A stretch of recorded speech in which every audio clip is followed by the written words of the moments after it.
nginamkele. Owubhalile ubhale ngokuphupha ngokusha. Uthi kuma kusha noma kuvutha umlilo noma kusha indlu noma izindlu, ngabe-ke lokho khona kubika ukuthini.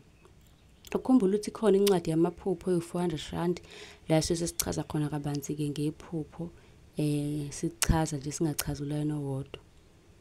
Ebese-ke insipho yobulongo ikhona i-R100 yasiza ukugedla idlozi, kuvula iy'nhlahla, amaphupho akho acace. Uma ungaphuphi iyasiza ukuthi-ke iveze ney'bonakaliso nokuvula okuvaliwe. Neskini khona, kuningi nje incwadi u-400.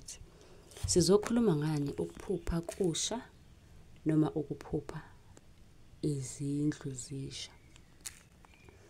Uma kunephupho elikanjalo, lokho kusuke kubika iy'nkulumo. Lezo y'nkulumo kungenzeka ukuthi y'hambelana namacala. Kungenzeka ukuthi khona amacala uzobhekana nawo, okanye ekhaya kunomuntu ozobhekana namacala. Noma mhlampe khona vele osenkingeni njengamanje ekhaya. Ukhumbule ukuthi-ke siyatholakala ku-Facebook, i-page sichaza amaphupho. Siyatholakala ku-TikTok, i-page sichaza amaphupho.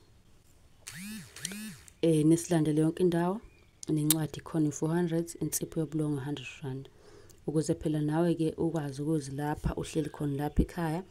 Futhi-ke incwadi nje ungalokhu ubuza, but uthi uma uvuka uyivule incwadi yakho ubuka amaphupho. Ningakhohlwa-ke nokusubscribe, nisilandele yonke indawo, nisale kahle.